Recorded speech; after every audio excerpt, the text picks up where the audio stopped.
Hi, welcome to our channel. இன்றைக்கி class 14.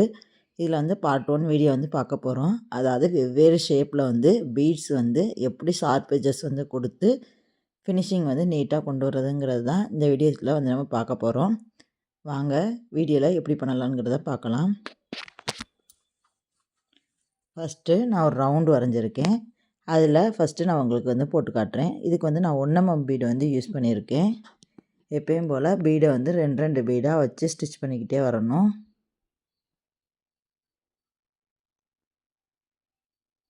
அந்த round மேலேயேவும் 2 பீடாக வச்சு நம்ம ஸ்டிச்சஸ் கொடுத்துக்கிட்டே வரணும்.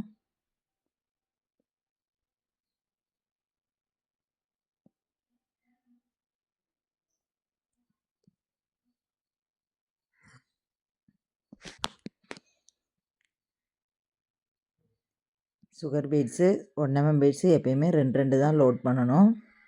அப்போ தான் உங்களுக்கு ஃபினிஷிங் நீட்டாக இருக்கும்னு ஏற்கனவே கிளாஸஸில் நம்ம சொல்லியிருக்கோம். இந்த மாதிரி வெவ்வேறு ஷேப்பில் நம்ம போடுறப்ப, அதாவது டிஃப்ரெண்ட் ஷேப்லலாம் நம்ம யூஸ் பண்ணுறப்ப பீட்ஸ் எப்படியெல்லாம் நம்ம கொடுத்து பெர்ஃபெக்டாக ஸ்டிச் பண்ணலாங்கிறது தான் கிளாஸ் எடுத்துகிட்ருக்கோம். இந்த வீடியோவில் நீங்களும் இதே மாதிரி ஷேப் வரைஞ்சி நீங்களும் ட்ரை பண்ணி பாருங்கள். கண்டிப்பாக ஒவ்வொரு கிளாஸையும் ஸ்கிப் பண்ணாமல் எல்லா கிளாஸஸையுமே ட்ரை பண்ணி வீடியோஸ் பார்த்து போட்டு குரூப்பில் அப்டேட் கொடுங்க.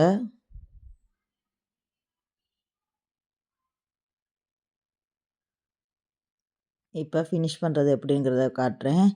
நம்ம ஜரியில் போடையில் என்ன சொல்லுவோம்னா, ஃபினிஷ் பண்ணையில் எண்ணாட் நம்ம எங்கே ஃபஸ்ட்டு செயின் ஆரம்பித்தோமோ அந்த செயினில் விட்டு தான் எண்ணாட் போடுவோம்.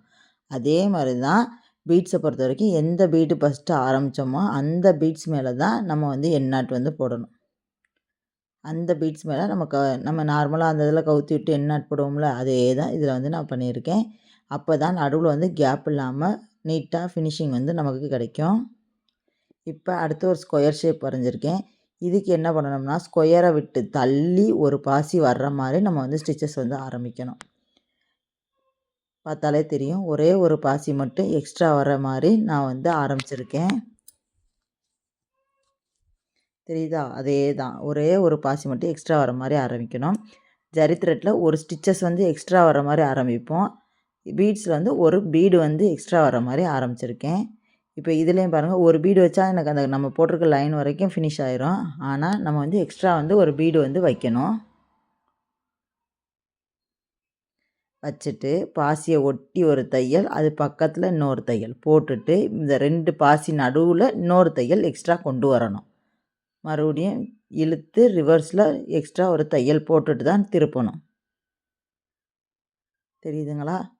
இப்போ இந்த இடத்துல மறுபடியும் பாருங்கள், பாசியை ஒட்டி ஒரு தையல், அதுக்கடுத்து எக்ஸ்ட்ரா ஒரு தையல் போடணும். அதுக்கடுத்து ரிவர்ஸில் லாஸ்ட்டாக 2 பாசி போட்டிருப்போம் பார்த்தீங்களா, அந்த பாசிக்கு நடுவில் ஒரு தையல் போட்டு திருப்பி கொண்டு வரணும். பாசிக்கு இதான் மெத்தடு. கொஞ்சம் புரிய கஷ்டமாக இருந்துச்சுன்னா நல்லா மறுபடியும் பாருங்கள். பாசியை ஒட்டி ஒரு தையல் போடுறேன், அது பக்கத்தில் எக்ஸ்ட்ரா ஒரு தையல் போடணும். அதுக்கடுத்து இந்த பாசி லாஸ்ட் 2 பாசி இருக்குது பார்த்தீங்களா, அந்த 2 பாசிக்கு பக்கத்தில் கொண்டு ஒரு தையல் போடணும். புரியுதுங்களா? இதுதான் ஷார்ப் பேச்சஸ் ஸ்கொயர் ஷேப்பில் கொடுக்குறது. இப்படி தான் நம்ம கொடுத்துக்கிட்டே வரணும். அப்போ தான் நமக்கு நீட் லுக்கில் கிடைக்கும். ஃபினிஷிங் அழகாக இருக்கும் பார்க்க. உங்களுக்கு பார்த்தாலே தெரியும் ஷார்ப் பேச்சஸ் எந்த அளவுக்கு நீட்டாக வந்திருக்குன்னு. இப்போ இந்த கார்னரில் திருப்பாமல் நம்ம ட்ரை பண்ண போகிறோம். பார்த்தீங்கன்னா உங்களுக்கு எவ்வளோ டிஃப்ரென்ஸ் தெரியுதுன்னு பாருங்கள். இப்போ நான் எக்ஸ்ட்ரா தையல் கொடுக்கல, எக்ஸ்ட்ரா பீட் கொடுக்கல, எதுவுமே செய்யலை. நார்மலாக நம்ம கண்டினியூவாக ஸ்டிச்சஸ் பண்ணிக்கிட்டே வர மாதிரி பண்ணிட்டு வரேன். பார்த்திங்கன்னா தெரியுதா எந்த அளவுக்கு வளைஞ்சு வந்திருக்குன்னு பீட்ஸு. அப்போ உங்களுக்கே தெரியும் எந்த அளவுக்கு நம்ம நீட்டாக கொடுக்குறோமோ அதான் பார்க்குறதுக்கு லுக்காகவும் இருக்கும். இதில் எது கரெக்ட் மெத்தட்னு நீங்களே பார்த்து தெரிஞ்சிருப்பீங்க. அப்போ எப்பயுமே பாசியை ஒட்டி ஒரு தையல் கொடுக்கணும், அதுக்கடுத்து எக்ஸ்ட்ரா ஒரு தையல் கொடுத்து நெக்ஸ்ட்டு ரிவர்ஸில் திருப்பையில் மறுபடியும் அந்த 2 பாசிக்கு பக்கத்தில் ஒரு தையல் கொடுத்து தான் திருப்பணும். புரியுதுங்களா? இப்போ தான் நீட்டான லுக் நமக்கு கிடைக்கும். இதுதான் ஷார்ப் எட்ஜஸ் கொடுக்குறது. ஆரியை பொறுத்த வரைக்கும் ஷார்ப் எட்ஜஸ் ரொம்ப ரொம்ப இம்பார்ட்டன்ட். பார்த்திங்கனாலே உங்களுக்கு டிஃப்ரென்ஸ் தெரியும். ஃபஸ்ட்டு போட்டதுக்கும் இப்போ போட்டதுக்கும் டிஃப்ரென்ஸ் தெரியுதா? இதனால தான் வீடியோ வந்து ஸ்கிப் பண்ண வேண்டாம்னு சொல்கிறேன். நடுவில் நம்ம ஏதாவது டிப்ஸ் அண்ட் ட்ரிக்ஸ் வந்து சொல்லியிருப்போம். அதுக்காண்டி தான் வீடியோ ஸ்கிப் பண்ணாமல் பாருங்கள். இப்போ இதுலேயும் ஃபஸ்ட்டு எந்த பாசி நம்ம போட்டிருக்கோமோ அந்த பாசியில் போட்டு நம்ம வந்து எண்ணாட் வந்து போட்டுக்கலாம். நீட் லுக் கிடச்சிருச்சா? இதே மாதிரி தான் நீங்களும் ட்ரை பண்ணணும். இப்போ வந்து ஒரு நான் திலகம் ஷேப் மாதிரி ஒன்று வரைஞ்சி போட்டு காட்டுறேன் உங்களுக்கு. இதுலேயே 2 பாசியாக தான் லோட் பண்ணோம். எல்லாத்துக்குமே 2 பாசியாக தான் லோட் பண்ணிட்டு வரேன் நான். இது 1 mm பீடு, அதனால 2 பாசியாக எடுத்திருக்கேன். இப்போ இதில் ஷார்ப் எட்ஜஸ் எப்படி கொண்டு வரேன்னு பாருங்கள். நம்ம எவ்வளோ தூரம் முனை வரைக்கும் போட்டிருக்கோமோ அது வரைக்கும் பீடு வந்து நம்ம ஃபஸ்ட்டு கொடுத்துடணும். கொடுத்துட்டு எக்ஸ்ட்ரா ஒரு பாசி வைக்கணும். எக்ஸ்ட்ரா ஒரு பாசி வச்சுட்டு அது பக்கத்தில் இன்னொரு தையல், மறுபடியும் இந்த 2 பாசிக்கு நடுவில் வந்துடணும்.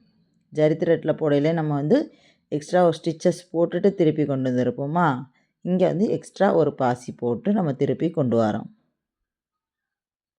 தெரியுதுங்களா? திலகம் ஷேப்பில் ஷார்ப் எட்ஜஸ் வந்து கண்டிப்பாக நீட்டாக கொண்டு வந்தீங்கன்னா அழகாக தெரியும்.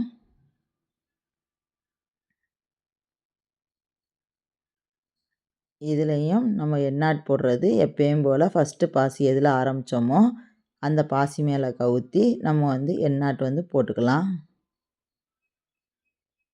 அவ்வளோதான். இந்த மாதிரி தான் நீங்களும் ஷார்ப் எட்ஜஸ் கொண்டு வந்து ஃபோட்டோ எடுத்து அனுப்புங்க. கண்டிப்பாக ட்ரை பண்ணி பாருங்கள். தேங்க்யூ ஃபார் வாட்சிங். Keep supporting. தேங்க்யூ.